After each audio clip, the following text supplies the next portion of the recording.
Hi everyone, welcome to Graphic Solution Tricks channel. Today we will show you how to blur a video in Camtasia. First, open Camtasia. Here I already import a video where I want to sign in my Google account with my email address. So if you want to blur your email address as if you don't want to show your personal information to others, click on Visual Effects and simply add this blur region effect.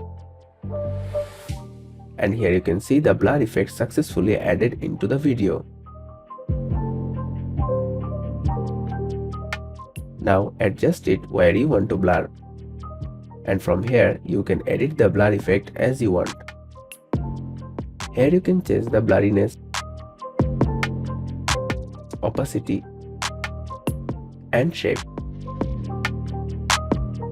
You can change the corner and feather for different fade. You can also change the color of the blur shade.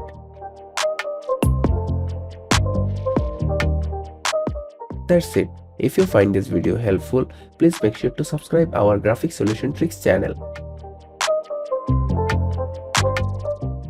and click the bell icon for more updates.